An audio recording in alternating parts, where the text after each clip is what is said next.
Good evening. Hello, I'm Lisa Coleman. I'm the Senior Vice President for Global Inclusion and Strategic Innovation here at NYU, and I am thrilled about this program tonight featuring Dr. Imani Perry. Thank you for joining us. Before we get started, I do want to note that this event will be recorded and it will be captioned. Unfortunately, we discovered this afternoon unexpectedly at the last minute that our captioner could not join us tonight. We sincerely apologize for this and will be sending out the recording with captions, and it will be uploaded to our website as soon as possible. And of course, to our partners in NYU Abu Dhabi and Shanghai, we'll have it uploaded as quickly as possible for you all as well. First, I usually and always try to begin by saying that I hope that everyone out there is taking really, really good care.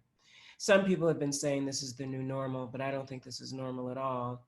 We have lots of disruptions. This pandemic, we've seen disparities, we've seen obviously all kinds of concerns for people's health and people's well-being.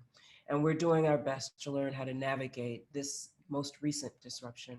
And so I've just been saying to everyone, I hope you're taking really good care. Remember, to members of our community as well, we have to put on our own oxygen masks before we can help others. There are so many people out there helping so many other people. So I also just want to acknowledge that, first of all, the differential impact, as I just sort of alluded to, that COVID-19 is having on communities of color, Black, Indigenous, Asian and Pacific Islander, women communities, people with disabilities, all types of communities. And I also would like to also note that there obviously there have been racial disparities and police violence and other things that have been happening across the globe. And so to both recognize that and to also thank all of the people who are working so hard to help to eliminate the pandemic, but also just working to create community and spaces for people to come together. To all those working in the healthcare, thank you. Thank you for all that you're doing. And for all those working behind the scenes, those who clean the hospitals, those who deliver our food, those people who sometimes their labor is unseen and uncounted, thank you. We could not be or do any of the things that we're doing without you. I would like to next take a moment to honor those who came before us, our ancestors, the indigenous peoples whose lands we now sit on and occupy. And I want to also honor all of those people whose lives have been lost historically and then in recent acts of both violence and as a result of some of the most recent incidents related to, of course, this pandemic. So please with me take 10 moments of silence for reflection.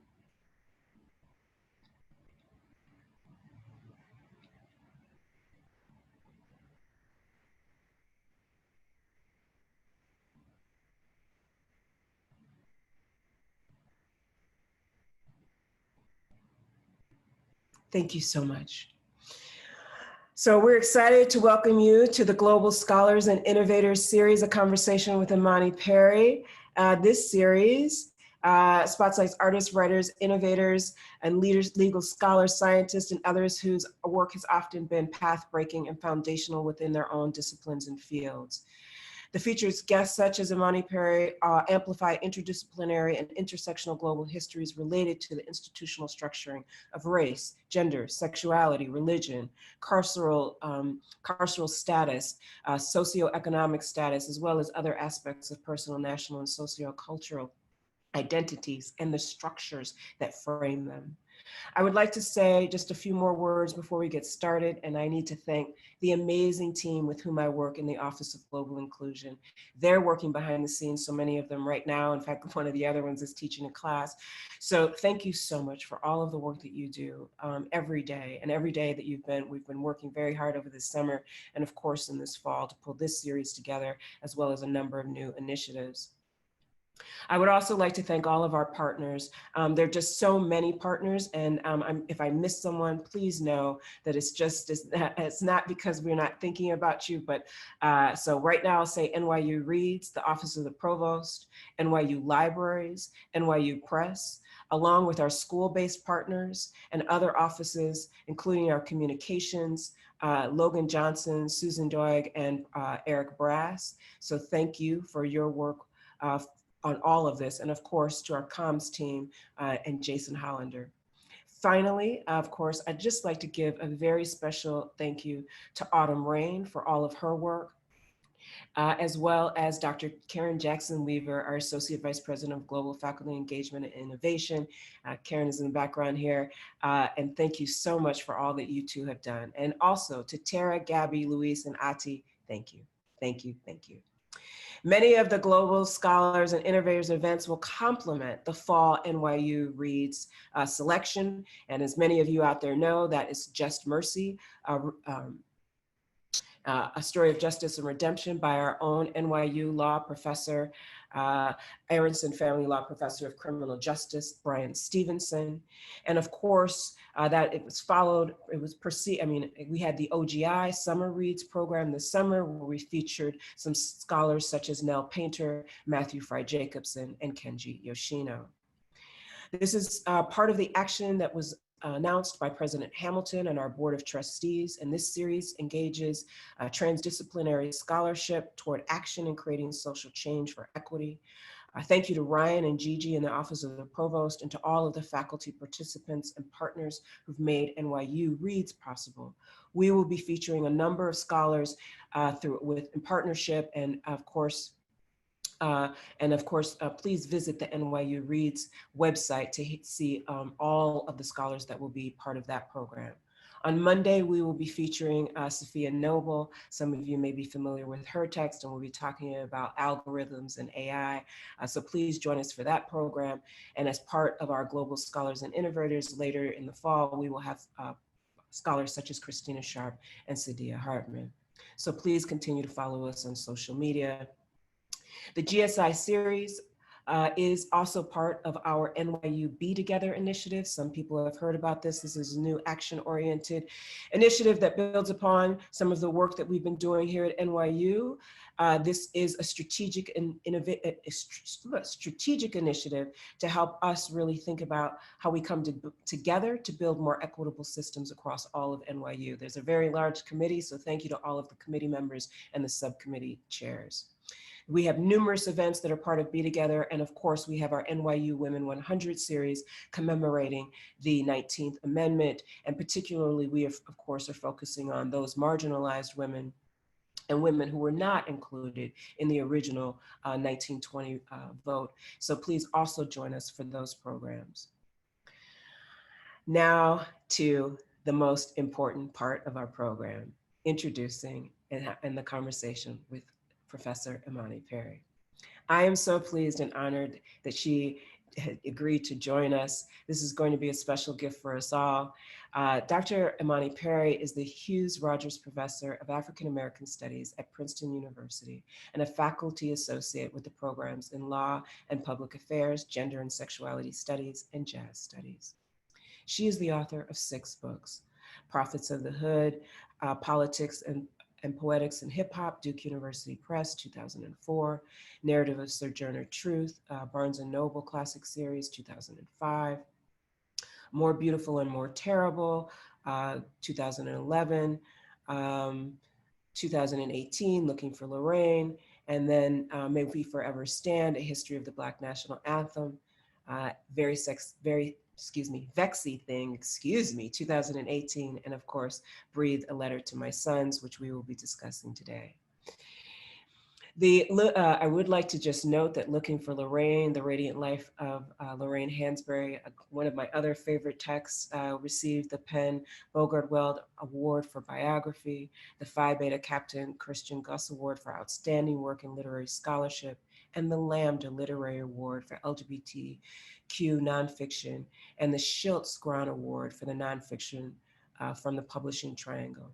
Looking for Lorraine was also named a 2018 notable book by the New York Times, and the honor book by the Black Caucus of the American Library Association.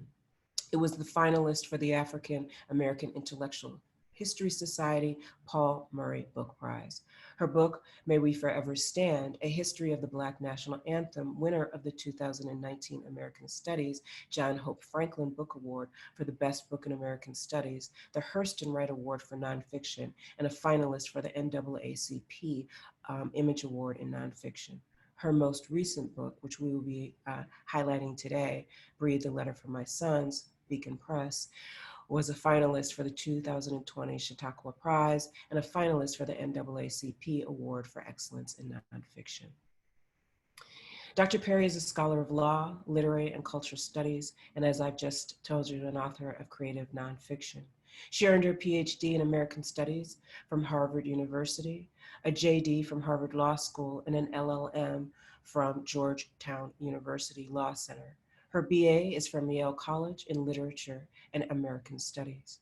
Her writing and scholarship primarily focuses on the history of Black thought, art, and immigration, crafted in response to and resistance against the social, political, and legal realities of the West that continue to dominate, or domination in the West. She seeks to understand the processes of re-entrenchment after moments of social progress and how freedom dreams are nevertheless sustained.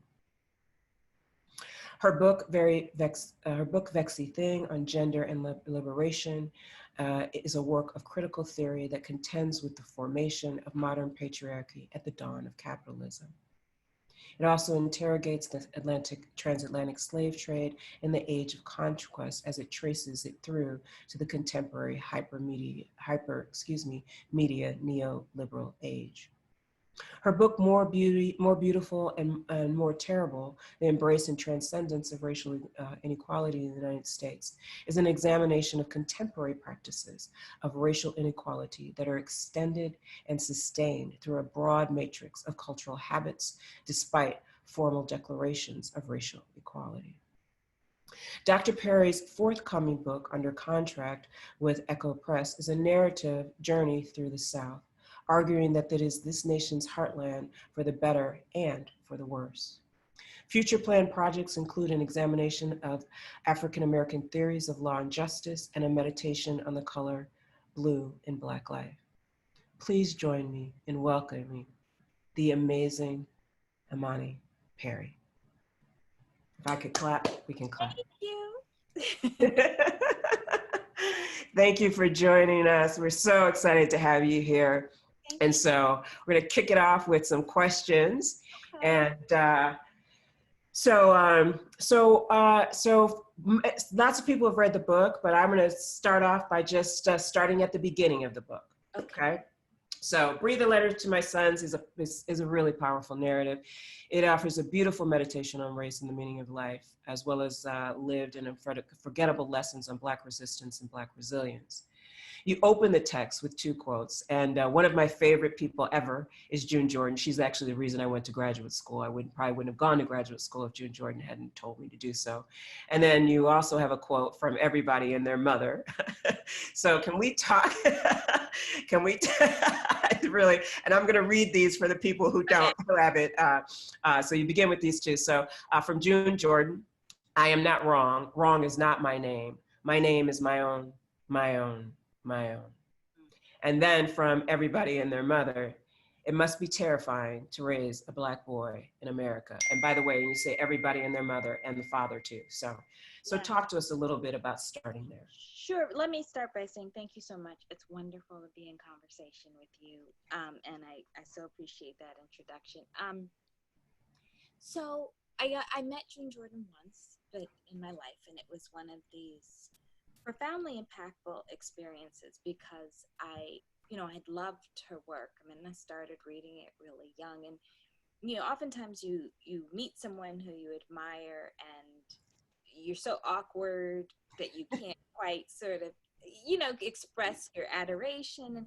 But the thing that I was so taken by is that she had this smile and this light in her eyes that was like a wonder. So I knew she had so much wisdom and brilliance, but she had this wonder for life. And I do attach that with what it means to had done work that had at its heart a deep love and affirmation for Black people, a refusal of the terms of degradation, a refusal to see ourselves as limited by, in terms of our self-conception, by all the cruelty that the world has done to us. And so, you know, that quote, my name is my own, right? You know, you will, you know, this refusal to be externally defined to me is at the very core of the struggle for justice, and also the struggle to live a beautiful, meaningful life, which is a universal struggle, right? I mean, that everybody is trying to figure out. And then the other part is you know, and it reflected back to an experience on the soccer field, you know, which is like, my younger son says, you know, I'm the worst soccer mom ever because I never have the right shoes on. You know, I don't know how to do the soccer mom thing very well. But, you know, it is supposed to be this kind of, you know, nice experience. And people kept wanting to talk to me about racial politics and the extrajudicial killing of Black people. And it felt so inappropriate, but it also felt really intrusive, right? Because this was something that is, of course, painful and terrifying, but I was not interested in presenting my life as something to be eaten, right? The sort of investigation to the suffering. I want the witness to what we experience to also include the beauty of what we experience. And I want to insist upon that for my children as well. So it's sort of like cueing the beginning of the book to where, like, I'm asking the readers to go and wanting to affirm our children and our communities as well. So, and then tell me about everybody and their mother and their father too, because it must be terrifying. Yeah, I mean, I guess that's the piece, you know, it's like this, it is terrifying, but I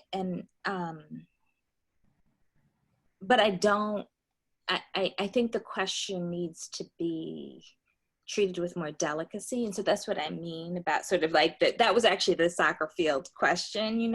And so I wanted to be treated with more care. And, you know, I also increasingly, I feel like I want the question to change. So instead of the kind of questions being like, oh, it must be so hard, or how does it feel?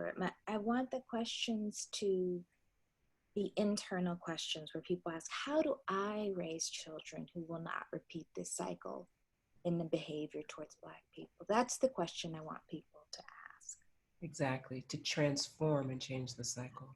And I agree with you about you and Jordan. Her laugh and her joy was one of the best things about her. I still, every now and then, when I'm reading her books or her articles, I can hear that laughter.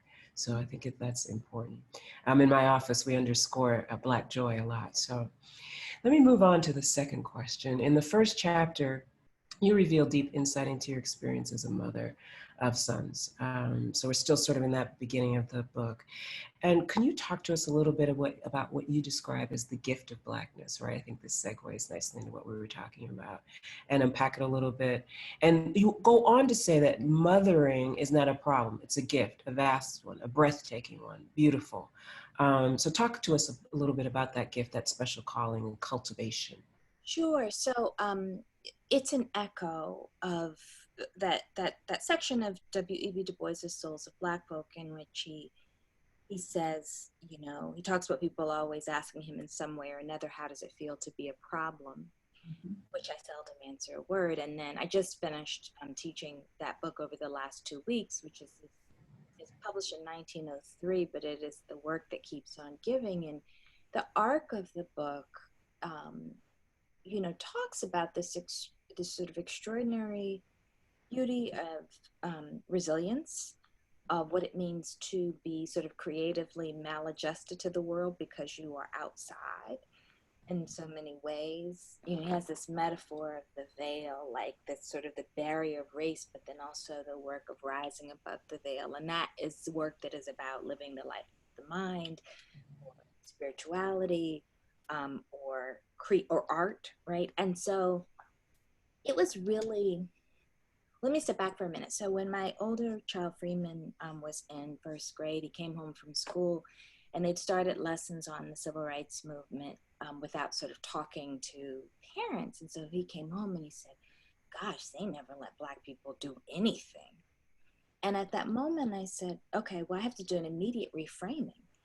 And I said, well, no, let's think about what it meant for Black people to change the nation, to make the nation actually begin to live the principles of democracy.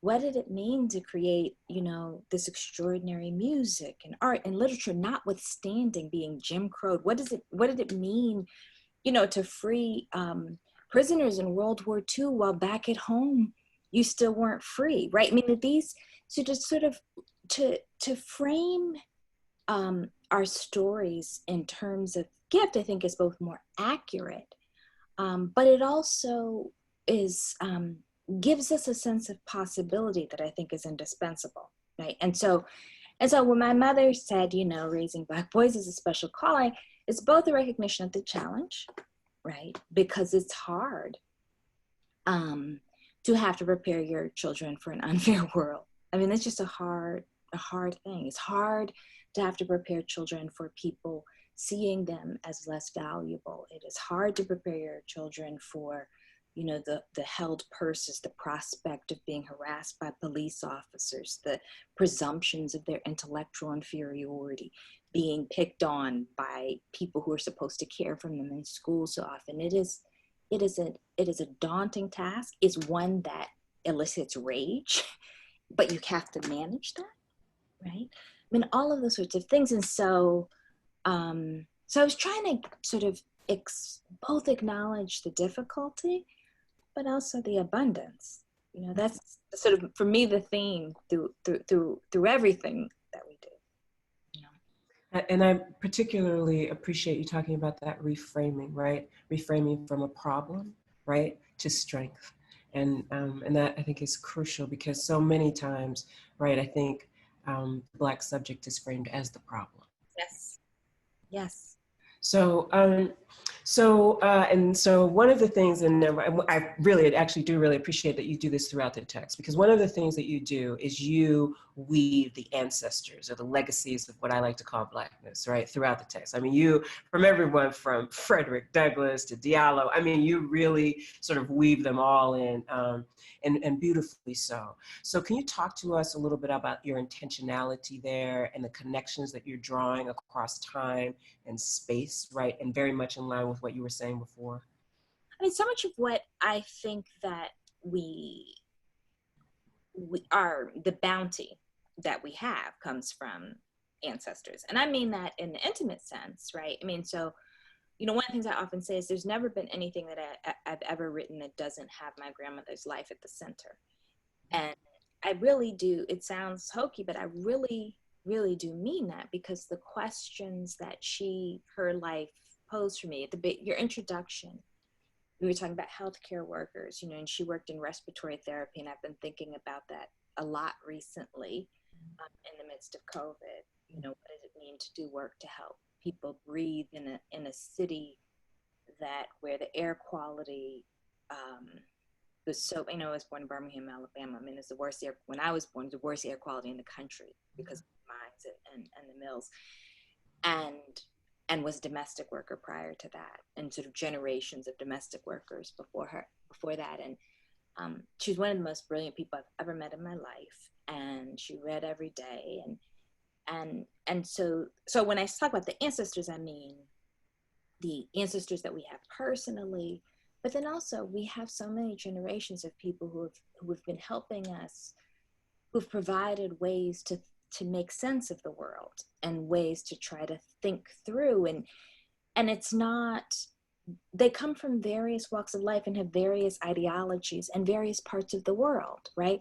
So, Wole Soyinka delivered a lecture series at Princeton several years ago, and I was just kind of in awe that I got to sit next to him at a dinner. But, I was also thinking, I'm sitting next to someone who figured out, even with the experiences of colonialism, even with the experiences of being a political prisoner, even with all of this, kept figuring out how to pursue a meaningful life, right? And to see connections across the oceans. And that to me, is what we need to do. The life, the life of the mind isn't just for us, right? It's not just our jobs. It's life. That's right. Yeah. That's exactly right. And I think, right, and I was sitting in a conversation not too long ago with Deb Willis and some people, and some younger people asked this question, right? And they said, we don't know all of these histories about these people. So this idea of Black legacy and abundance, right? I think that's why this question is so important to me, particularly for the students out there, right? To know that exactly as you said, there's ideological difference and contestation, right? And abundance in that, right? That even in the Harlem Renaissance, without those debates, you wouldn't have gotten, right? Cullen and Hughes and Painter, right? So I just wanted to say I really appreciated that part of the text, because I think it leads us to think about those kinds of things. And I just to follow that up, I think it also, one of the things that for young people that I feel like I'm always wanting to communicate is that this is lifelong work. Like, you don't become a learned person and then you kind of know all the stuff you know. You're always discovering new people and new work by them and new sort of details, and that's, I think we sometimes have this feeling like you achieve something, like it's like that, like, knowledge is the same thing as a degree, right? A degree just shows a certain mastery, but there's a lifetime. It's a lifetime of work, and living, right? So Thank you for that reminder, because I think that's really important. Sometimes, especially, I'm sure after reading your accolades, I'm sure some of the students out there think that they're wondering how they get there. So it's important to know that we're always constantly learning. So my next question is, your book centers, really does sort of, it just basically says Black children, deserve to be seen as human, right? And their humanity and and you said this here already about frustration. So can you talk to us a little bit? And so I'm going to read something from page 89, because I sent you these in before, but so this is a quote. People say that, white people did not think Black people were fully human during slavery, and sometimes they still say that today. I've never believed that this was true. Having studied the law of slavery, it's very clear to me that in the antebellum period, white people knew Black people were absolutely human. I'm going to skip down. I know something had to be rotten at the heart of anyone who stripped and beat, raped, and stole children and broke hearts without impunity and entitlement. I can see it when I encounter evil today. And then you say, and then you also go on to talk about, right, the animalistic language that is used to describe particularly Black men. And then also, right, the ways in which that gets codified across Black peoples.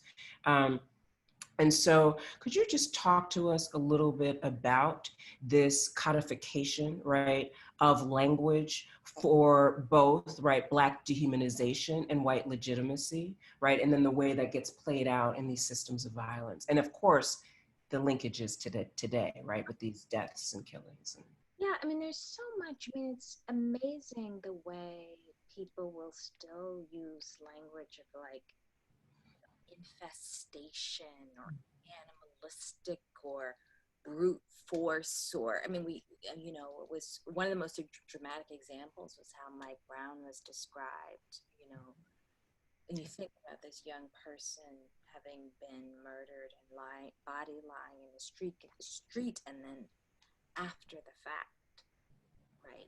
What does it mean when you describe someone as an animal after they have been, because you dehumanize them and you evacuate all of the evil of that act from from the act by virtue of treating them like roadkill, right? Of course, thinking about this with respect to family separation policy present at the border, and the way, I mean, just I had months where I kept saying, I would wake up and I think, how do we go on each day knowing that then our nation is treating babies in this way? It's like, but that's sort of a question we should be asking every day, because there's babies on the street, there's babies in juvenile facilities, you know, that there's a kind of cruelty that is mundane, that was learned or that was socialized into the national fabric in the context of both the genocide of indigenous people and the transatlantic slave trade. And it has never disappeared from our way of doing. We have just created all these justifications for it. And I do think we have to look at these things with fresh eyes in order to try to become better human beings. And it's hard because we don't know what to do as individuals, because it's not individual work, that's collective work.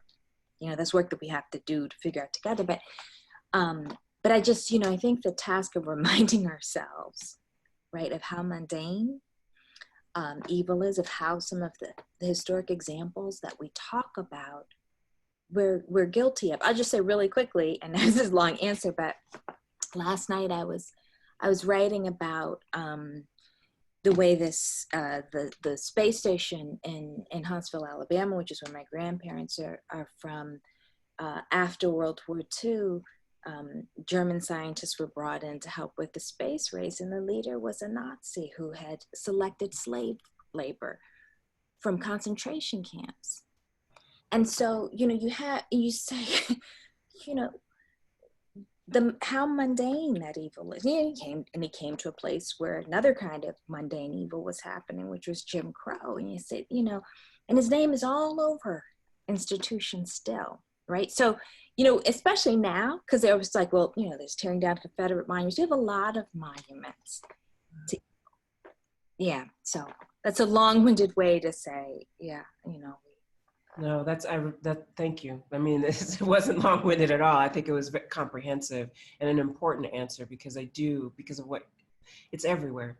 It's embedded. And that's why it's difficult, right? And I think that idea of evil as embedded, right, and part of sort of the fabric of which makes it hard to root out. And that we can't hope for simple victories, right? That this is like, how do we cultivate better kind of dispositions? How do we cultivate systems of accountability? It's long work. You know, people, we want a tidy victory. We want to like triumph and get to, and you know, none of this is going to be solved in any of our lifetimes, but we can work to making things better. Yeah, someone asked me yesterday, was sexism going to be finished in my lifetime? Yeah, exactly. Really, not so much. So, but we can work toward better processes, better ways. Okay, so following up on this idea of policing Blackness, and this also is related to, you know, as you heard me read in the introduction, one of the books that is being read across our entire campus is Brian Stevenson's Just Mercy. So, and so a lot of our faculty are in discussion about this, our students are in discussion.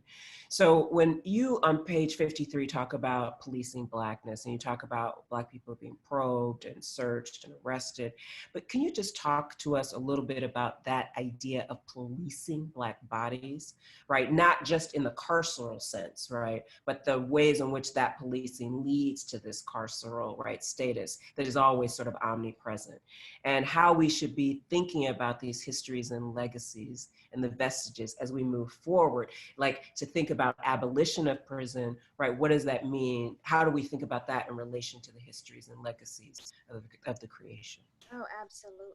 I mean,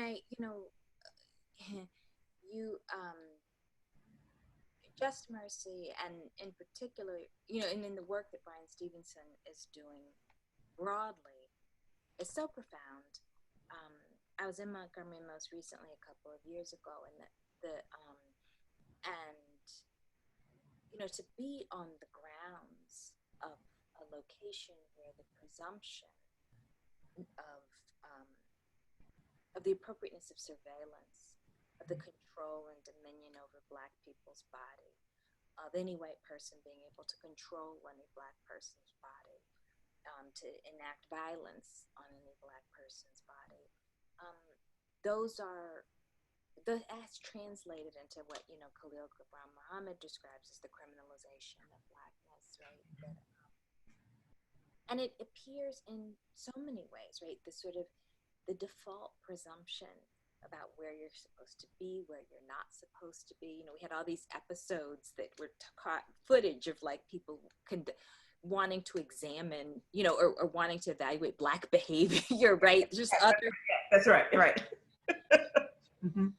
Or you know, the assumption that you do not belong. And certainly in university campuses, you know, students talk about this all the time, Black students, right? And so it has a stretch far beyond mass incarceration, even as we could say mass incarceration is an enormous problem. And I think it connects to abolition in this way.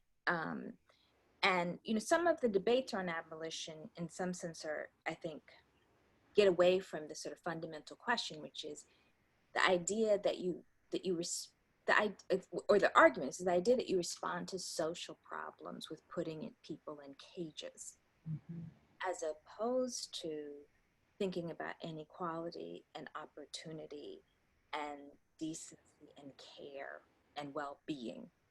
And the presumption that you solve social problems by putting people in cages comes from a presumption about those people so often, right? And that there's something fundamentally criminal, wrong, inadequate, dangerous, right?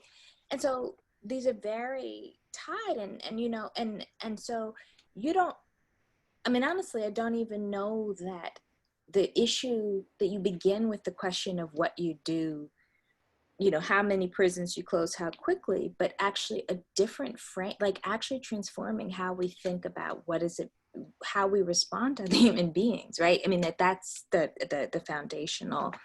How we even respond to criminality in the ways in which, right, it's been framed.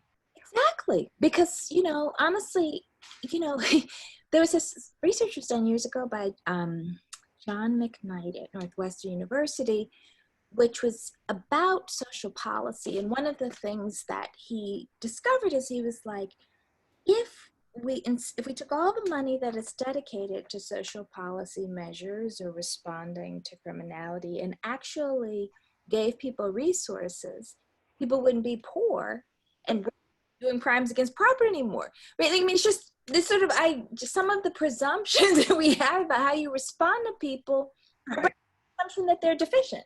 Perhaps the response to poverty should not be punitive.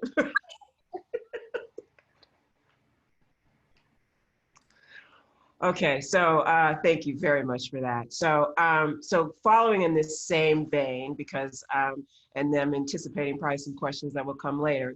When we talk about the carceral system, of course, there's a lot of focus on Black men. This book focuses on Black sons. But in your text and in all of your texts, I mean, of course, you do a lot of work on gender writ large and really thinking about the scope, right?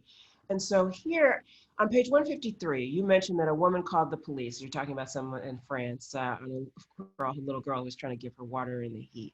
So let's talk for a moment about intersectionality, right? Let's talk for a moment about the ways in which the very things that we were talking about earlier, the policing of these Black bodies. And we know, right, trans women of color are the most likely to experience violence. So can you talk to us a little bit about the particularity, right, of policing violence in these intersectional spaces, right?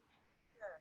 Yeah, policing and the violence, sorry. Yeah, and I think this is, it's such a complicated conversation, but it is so essential. And I think for me, the beginning point is always slavery, transatlantic slave trade, because part of the construction of kind of modern patriarchy and race as we understand it hinged upon this idea that Black people failed at gender. Yes. Right? So part of it is the sort of the conception of Black women as not being, you know, Black women can't be ladies, Black women are masculine, Black women are overbearing, the Black domesticity is deficient, Black people are hypersexual, but right, so there's all, and the response to some of that for us has been historically is holding on to sort of conventional ideals of gender as an argument against the ways that we have been deemed deficient, right? That's one strategy. I like the Horton Spiller's strategy where she's kind of like, where she says, embrace the monstrosity, right? Like, let's just get, but it requires a kind of sophistication, because it is, and a kind of release of some of the things that can hurt, right? So that if we actually want to be free, we can't act as though sort of that there are certain categories of Black people who are more important than others, or certain kinds of suffering matters more than others, right? So for me, the story of incarceration is both the story of the sort of the way mass incarceration has impacted Black men and boys, the way mass incarceration has very particular violences towards Black trans women, oftentimes housed in male prisons and subject to enormous amounts of sexual violence, the way Black girls and women relative to gender are incarcerated much more, treated much more violently by state authorities. And so I think, and you can both say the way the state treats Black people may differ according to the categories, but what's consistent is that Blackness is seen as deviant and therefore deserving of greater punishment. And we have to be careful not to subscribe to the hierarchies that already say that we fail, right from the beginning. That's so true. And it gets underscored in text in the Moynihan report, right. So yeah, absolutely. Yeah, and also not to internalize, well, if we did better with this, or if mothers did this, or if men did, because you can have values and expectations in your community without blaming your community for the abuse it suffers, right? That's possible. And sometimes, and I'll just say this, I do think sometimes we want to not be defined by our encounters with racism that we hold ourselves too accountable. We're accountable for our own decisions. We're not accountable for inequality. No, that's right. Or like hard work that you could do to fix all that. Like when people talk about single women-held households and they're below the poverty line, as if being a woman, you should be below the poverty line. Those things are not right. Important points of comparison for me with that is also that when you look at rates of marriage, because the narrative is like, well, Black women don't get married, so they're below the poverty. But for Latinx communities, very high rates of poverty, also much higher rates of marriage. You know why? Because when all the adults are poor, the household is still poor. That's exactly right. When people, don't have employment, it doesn't matter if there's two people. I mean, it matters to have multiple adults to care for children. You can do that in lots of different ways. But this idea that the crux is marriage when it's really the issue is poverty is very cruel. That's exactly right. And then to blame, the victims for their own poverty, right? So thank you so much for that. All right, so we're moving on to the next question. And for people out there, start to put your questions in the Q&A. Okay, so in the afterword, you disclosed to the reader that you were writing this book while co-teaching a class on African Americans and Japanese people, and I happen to know someone who was there with you. So, and you give us a sense of Kyoto, Japan, while highlighting what you want your sons to appreciate, the basic elements of a good life. Can you just talk to us a little bit about the essence of a good life, right? And elaborate on how you saw that and how it came to crystallize in that location, right, outside. And I think that might harken to some Baldwin work there or something. So let's. That and I think this is often the case when we leave the United States. We have so much excess here, and so many other parts of the world. There's much greater appreciation of simplicity. Yes. And it actually, there was a lot about Japan that reminded me of my grandmother's home and Alabama in general. That there's the kind of relationship to, the kind of preservation and care for the items you have, and not sort of always trying to get more and more and more. And I when I would have tea, it would remind me of how much my grandmother loved straws, right? This very simple pleasure, right? And it made me think about sort of how the way that we socialize our children into aspiration. Mhm. It's so often about sort of achieving these heights when a good life is about, certainly the sort of ability to take care of yourself and not be under the really very serious stress that I think at this point the majority of Americans feel about sort of basically taking care of themselves. But to have friends, to have people you love, to have simple pleasures, to have the music, whether the television shows, the books you love, and it to really cherish the basic elements of what it means to have a quality life, I think is a lesson that was fortified for me there, right? Because of the refusal of excess, but also just the ways in which my life was sort of pared down there, and to be able to walk along the river each morning. And one of the things, and I didn't write about this in detail, but which was so important, there's so many elderly people on the street in Japan. Mhm, mhm, mhm. In this country, we so often put elderly people away, right? That's right. And that alone was so profound for me, because it's one, because I love elders, and talking to elders and having interact, but also because it's a reminder of the journey of our lives, right? And then the stakes, you become elderly and the stakes become much clearer, right?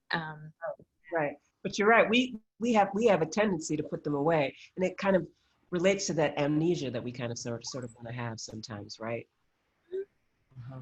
But I will say this also, there's something, I'll just say, because I don't want to be romantic about going to another country. So Japan has lots of issues with inequality and repression and silences, right? So I don't want to be romantic, but there's also something about just the quiet of not knowing the language. So there's see, but also, I could sort of.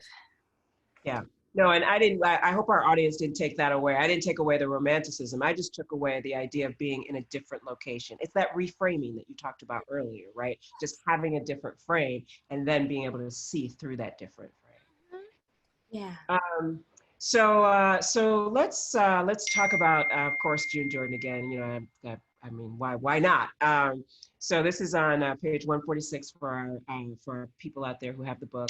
And in June Jordan's piece, Soul Script, you highlight that she understood the intimacy between the deepest joy and the most mournful yearning. And you share this piece in the text. So could you talk to us? It says, the difference of our position will show. Stars in your window, I cannot even imagine. Your sky may burn with light, while mine, at the same moment, spreads beautiful to darkness. Still, we must choose who we separately corner. The circling universe of our experience. Once chosen, our cornering will determine the message of any star and darkness we encounter. Could you talk to us a little about Black joy, freedom, and darkness? Yeah. I mean, I think one of these lessons of maturing is that, and I remember reading this in a book. I can't remember which one it was in, but Jordan's work kind of echoed it for me that, every relationship ends. Every source of joy has a conclusion, to a certain extent with death. Every moment of beauty has the prospect of loss, and so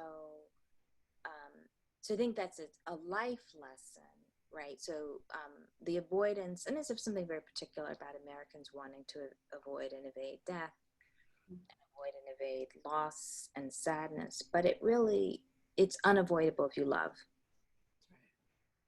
And so, there's something that she could get at about that kind of fundamental quality about love, right? That even in its heights, And that for me resonates with what it means for me to love Black people, right? And to say, and also I'm a deep believer in saying that unapologetically, because given how frequently I feel like we hear accounts of how awful, how terrible Black life is, and I am constantly wanting to recall how much joy and beauty and how much delight we experience all the time and joy. That's not a way to say that the hurt doesn't happen. In some ways, it's a way to point the finger at how obscene it is that this cruelty takes place with witness in this community of so much beauty, right? In addition to showing our resilience. And so, for me, the work is so important because she's one of those artists. There are these artists, I mean, Jordan and Morrison and Stevie Wonder and Thelonious Monk and James Baldwin and Lorraine Hansberry, who could get at that sweet spot to truth-telling. Mm-hmm. And still explore the darkness and the rage. Yes, because that's always the backdrop, right? It is. Mm-hmm. Mm-hmm. And I think that's so important because I think so many people just think it's all about the darkness and the rage, but it's about the Black joy, right? And those pieces, right? And part of it is that joy that when we're together, even working through that navigational space, right? So, so this leads to my next question, which is, do you share, throughout the book, you share your vulnerabilities and insight from your own life, whether it's the West Side of Chicago, even today with Birmingham and Alabama, and New England prep schools. And of course, you also draw upon, the figures, and you've just mentioned some, Baldwin, Dickinson, Morrison, et cetera. Could you talk to us a little bit about, right, so you talk to us a little bit about your evolution, right? And now, right, you talked about navigating rage earlier. So could you talk to us a little bit about navigating rage, navigating racism right now? Because I think that's pertinent to our audience, because I think lots of people are trying to figure out how to navigate the now. Yeah. I mean, so, and I don't really know. I mean, I think there's something about this moment in history that is particularly harrowing because we don't know what to do, right? And I think, and that has a bunch of different dimensions. It has, certainly the pandemic has a dimension, the persistence of racial violence has a dimension, right? So you think, so now we have years of protests, and what we're protesting against is still happening. Mm-hmm. There's all these other things that are changing, but that phenomenon, right, of the extrajudicial killing of Black, it hasn't ceased, right? And so this sort of, we're at this reckoning moment where it's like, okay, where do we go from here? As Martin Luther King Jr. once asked, and I want to be honest that I don't know, but one of the things I keep saying to people, and I try to get it in the book, is I keep saying, because people tend to judge their feelings, and I said, don't judge your feelings. You can judge your actions, but don't judge your feelings. Use your feelings as information. Mm-hmm. To understand what's going on. So, and I think that's the case with rage too, right? And that rage is instructive. Rage is a reminder of our moral commitments, of our sense of what's right and good, right? And so, when we tell ourselves you have to quell this, or you shouldn't be angry, we're actually, I think, diminishing what is a very righteous understanding of how the world should be, right? So, now that's the sort of the emotions, which, and I think we do very, for me, it's music, it's dance, it's conversation. I mean, I think the sort of, like, I talk about it in the book as a kind of the emotional racking, the times when you turn inside, the times when you work on healing yourself, that those are essential. You cannot constantly be at the gates, at war. I mean, and not if you want to, live a full and long life. That's so important, because some people think, and that was one of the really great things I think about the text, is because some people think you have to be on the protest, line every day, 24/7. And you remind us, right, that is not sustainable or sustenance building for long term, right? That's right. And, you know, I'd say, because you asked me about my journey, sort of having grown up in a movement family and been sort of connected to people who were both in the Southern Freedom Movement and the Black Power movement and the movements in the 80s around sort of what was happening in Central America and post-colonial. I mean, I sort of kind of global movements, like, you know, and even in folks who were organizing in Chile and in Grenada and all that. Movement people know how to have fun and be joyful, right?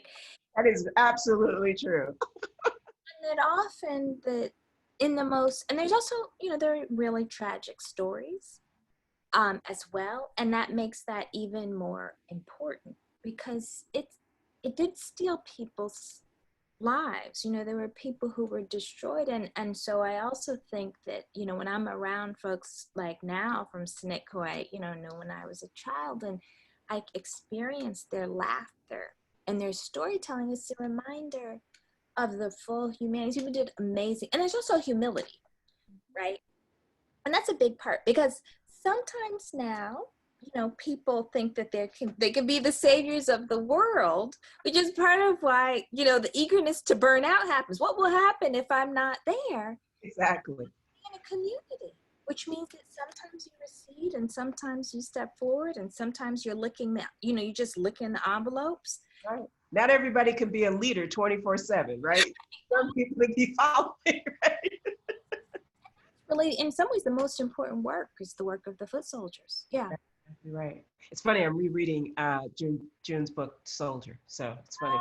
Yeah. But also, you know, I would say one little thing about that, since there are students who are part of this, is that I also think the leader thing is very complicated now because of the way attention works.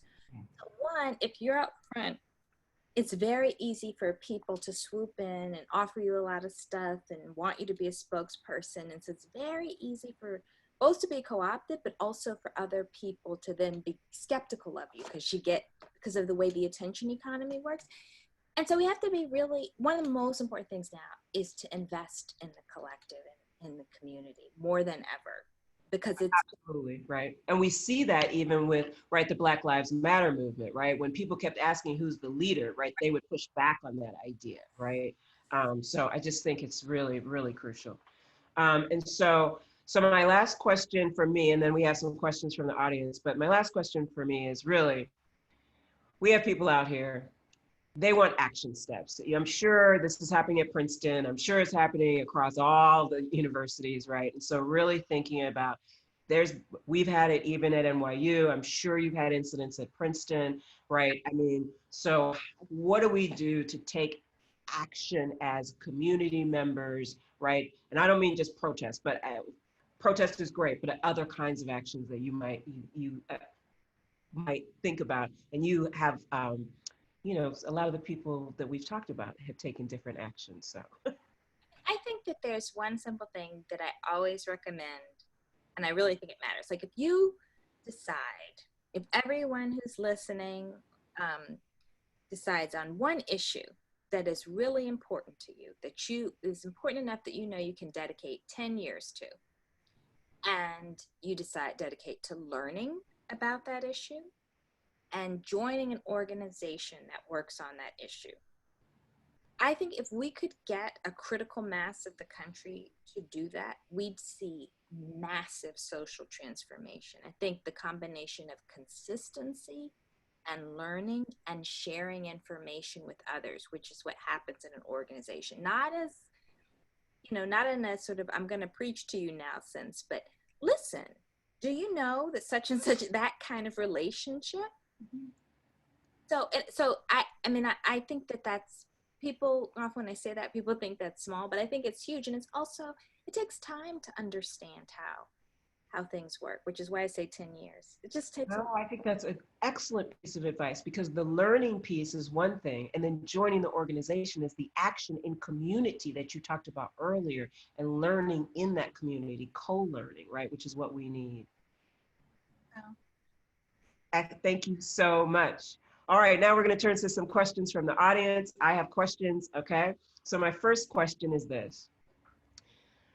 I too have a sixth grader. I don't, but I'm saying this is a question, okay? And how do you do it? How do you go and talk to those teachers? How do you reframe? Because, right, we know that we have to do this often. So how do we do it? How do we do it so that, right, because the other thing we don't want to do is upset the teachers so much so that they retaliate against my son or my daughter. So tell me. Yeah, I don't know. But I do think that it's, you know, part of what's a challenge is that we parent in such an individualistic fashion these days, and that's across the board. And so I do think if you have conversations with other parents, and especially if someone is critical of your child or your child is having an issue, because people use their children as extensions of themselves, people don't want to reveal that, when in fact there may be something that's a persistent problem that everybody is dealing with privately, right? And so I do think having open lines of communication with other parents and talking through at your child's school or in your community, sort of talking through different ways of addressing this. I also think that particularly for Black children, out of school learning is really important. Experiences where they are acquiring knowledge, having affirming experiences with study is hugely important, because the reality is there is so much racism in education and it's not going anywhere anytime soon, right? And as much as we want, and my mother is really the person who's taught me this, because she's a scholar of education and she writes on education in Black children. And as much as we advocate for change, we also have to, we have to engage in self-activity. We have to build things for our children so that they might thrive, notwithstanding, That's right. And it's an extra burden, but it's absolutely right. That's absolutely. Just for the person who asked, I do think that this is another piece, and I think particularly this is true for mothers, but it's for parents in general. Like, you just cannot beat yourself up because it's a lot, right? And so you need to connect with people and have networks of support, but also, you have to be as tender with yourself as you are with your children. Thank you for that. And so the next question is about decolonization. Yeah. It's about thinking about decolonization in our practice, whether that's in our, teaching Black studies or other studies. And so can you just talk to us a little bit about that decolonization process? And then I have a follow-up question. Yeah, I mean, I think, this is a complicated question because it really does depend on what you mean by the decolonial, right? So in my work, for me, it is often kind of confronting the presumptions of the Enlightenment, of the way that we have been taught history in the West, sort of re-narrating history from the framework of the oppressed. It is their sort of revisitation of those assumptions. It is not, in my work, the dismantling of the university. And, and I know for some people, and I'm not saying that that's wrong. No. But it's an important distinction because it's different for different people, yes. And part of the reason that's not my work is that as deeply complicated and problematic as universities are, they are one of the few places where you can have really transformative, radical, vast, imaginative ideas and still make a living. I mean, and so this is not the place I want to start with just being to like give it some more. And it's just, and so if we're going to do something revolutionary, I'd rather start with the weapons manufacturers than the universities, right? But I do think, but it starts with the imagination and the intellect and what you are willing to raise questions about. And you should never be afraid to ask questions. Right? So for me, part of the decolonial is in that. I also will just say, as someone, and I don't want to sound too critical, but like, someone who grew up reading people like Frantz Fanon and Albert Memmi and Amilcar Cabral, like, sort of decolonial, anti-colonial thinkers, they were always thinking about building spaces and institutions and sort of liberatory models. I do worry that a lot of the conversation about dismantling these days is not about building. And that, I think, is a real danger.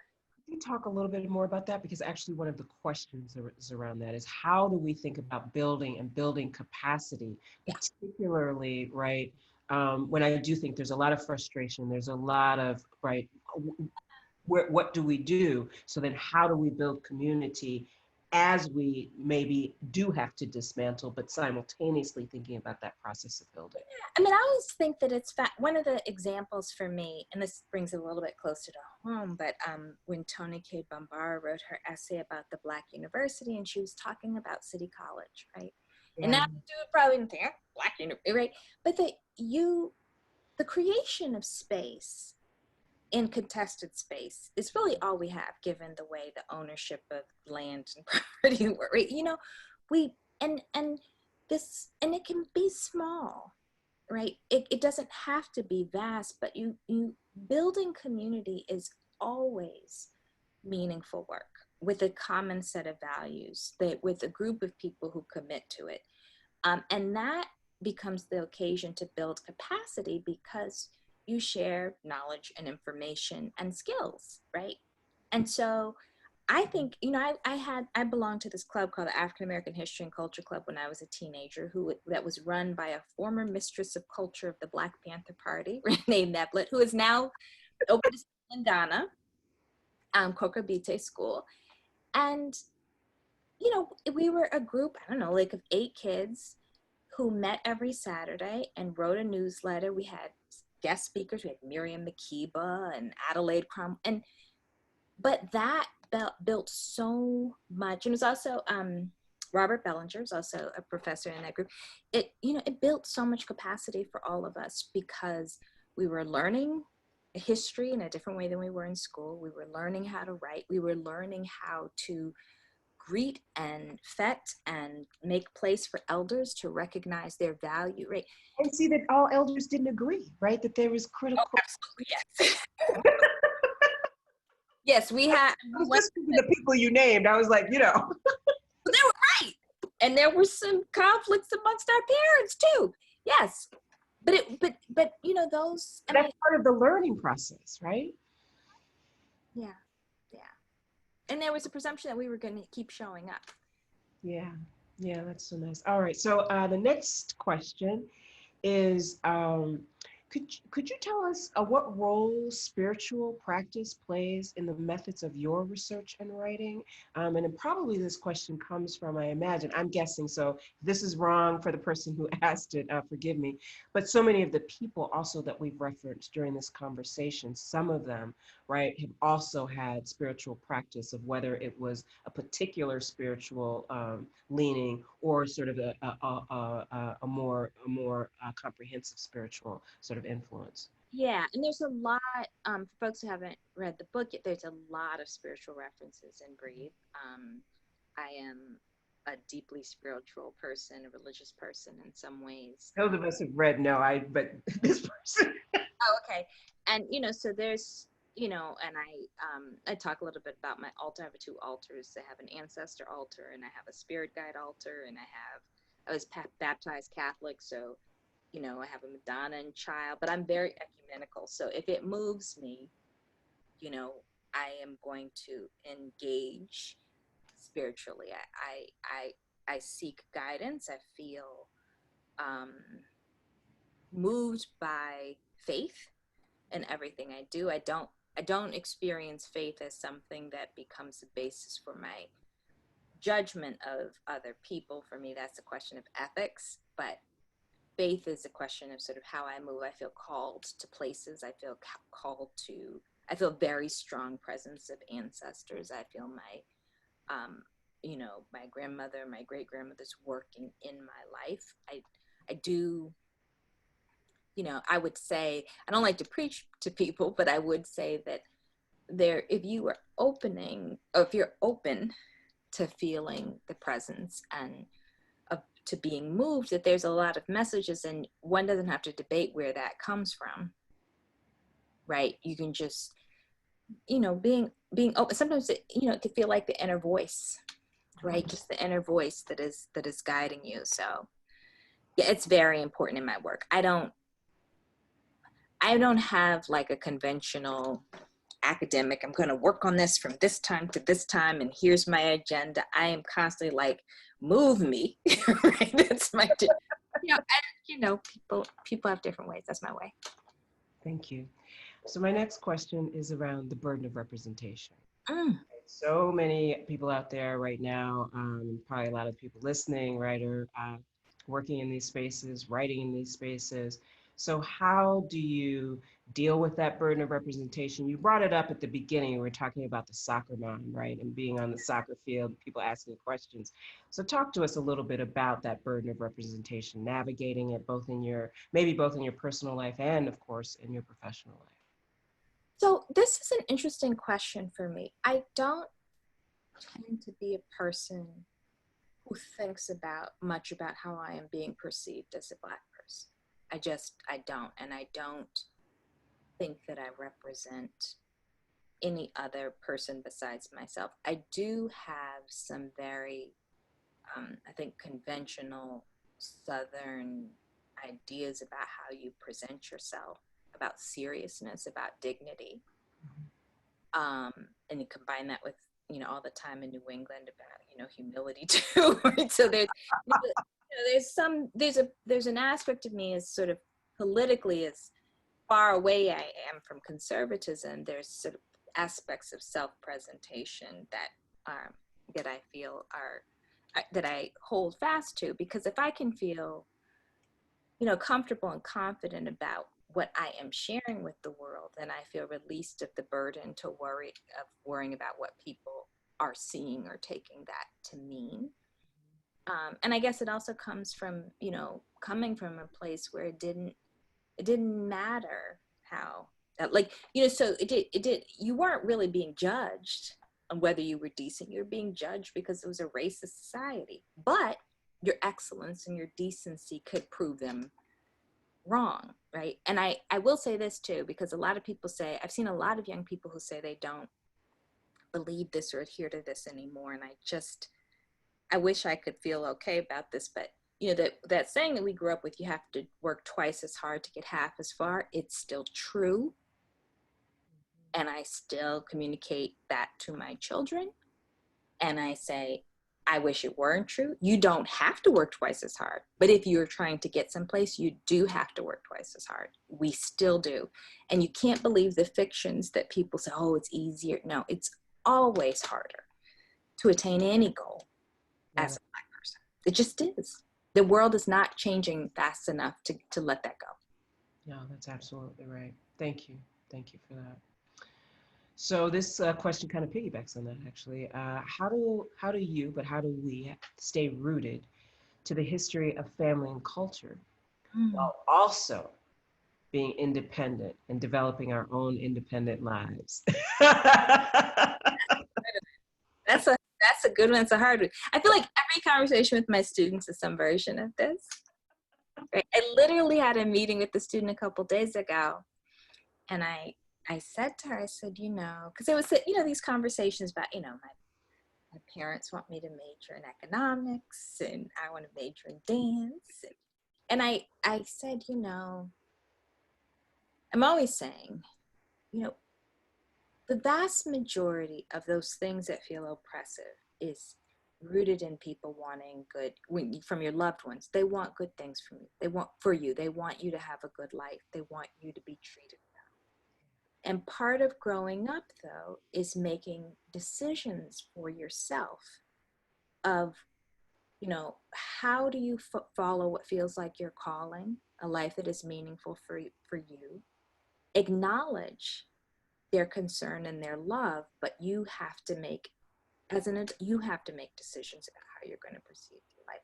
And it's not easy. And it's not, and I will say to them, it's not just not easy when you're 18, 20, 22. It's not easy when you're 50, right? Because it keeps going, right? And so, you know, I think there's always a tension, and it's generational, but it's also, you know, we all come from all these different cultures. There's regional culture, there's family culture, there's ethnicity, there's all, you know, and they butt up against each other. And add to that, for us as Black people, when we enter into spaces that aren't majority Black, sometimes our home cultures don't even have a strong idea of how the other culture works, and the expectations of how we should be actually are not necessarily going to be advantageous to us. So we also have to trust our own capacity to gain some knowledge. I'll say one thing though, and I really think that this is important for young people, and so that's why I want to emphasize it, is that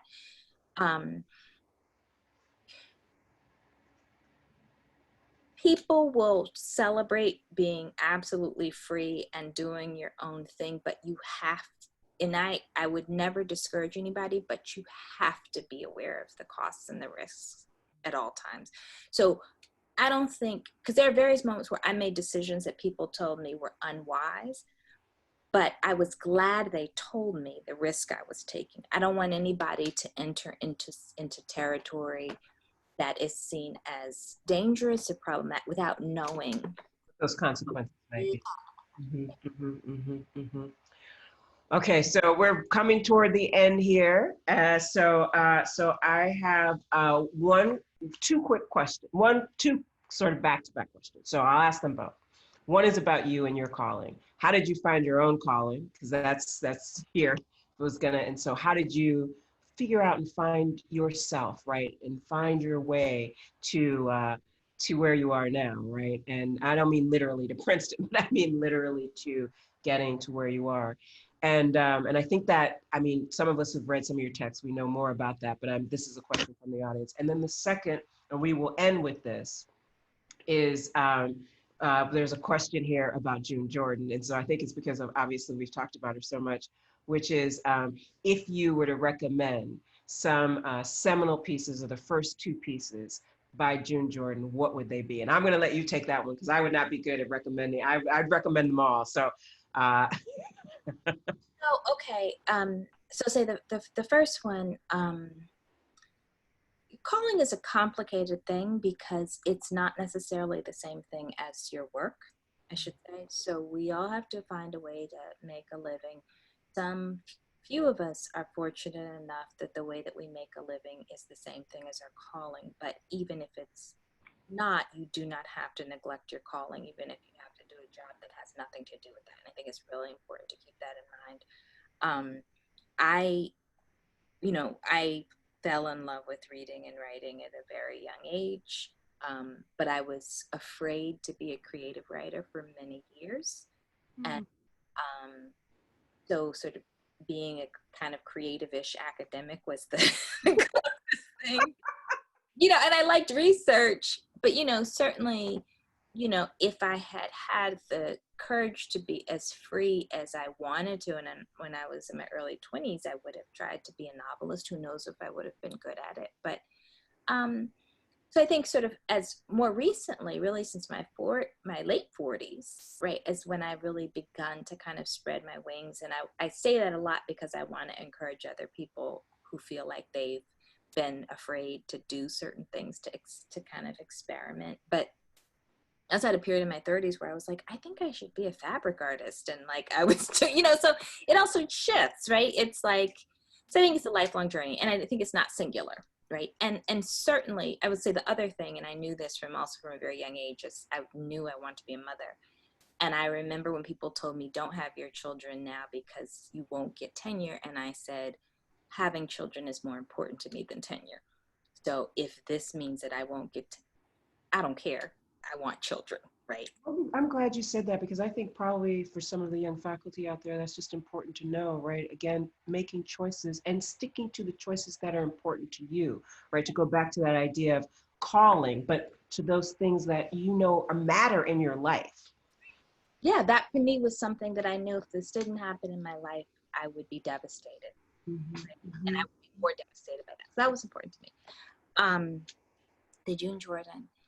So I've been reading Report from the Bahamas a lot recently. And I love that piece because in that piece, June Jordan, who is, a Jamaican American woman, travels to the Bahamas, and she's navigating what it means to be American in the Caribbean, and what it means to have the sort of class status, and how she's navigating which, she stays in this American conglomerate hotel, and the relationship with the woman who is cleaning her room. And I just feel like, and there's different versions of this in all of her work. You can't go wrong with any of her work. But that moment where you look internally, where you can be critical at the sight of your own privilege, I think it's a perfect essay, because it's the work that we all have to do. And sometimes when we're people who experience inequality, we don't want to do that, but we need to do it too. We have to do it too. That's right. Oh, that's a wonderful way to close. So I hope people will, of course, pick up all of your books, all of them. So please do that. And of course, we've been talking about Breathe, the letter for my son. So please pick that up. And of course, pick up some of June Jordan's work as well. Thank you to everyone for being here. Thank you, Dr. Perry, for this insightful and just meaningful conversation. I can't say enough. I thank you for accepting the invitation. When we announced you were coming, we had so many people who were just so pleased, and we had people watching in rooms together and things. So thank you very much. I think we've learned a lot tonight, and really explored a lot of particular aspects of what it means to be Black in America, what it means to have sons, what it means to think about navigating spaces, and also, and most importantly, what it means to have joy and abundance, and to live in spaces of healing and community. So let us take that away. I began this conversation by saying we need to think about the differential impacts. So let us work in community as we move together, because disruption is part of where we are. It is not going away. And as Dr. Perry has said, probably many of the things that we're experiencing on top of the pandemic are not going away in our lifetime. But we can experience joy, we can work together, and we can create better community. Thank you so much, everyone. Have a wonderful night. Take good care.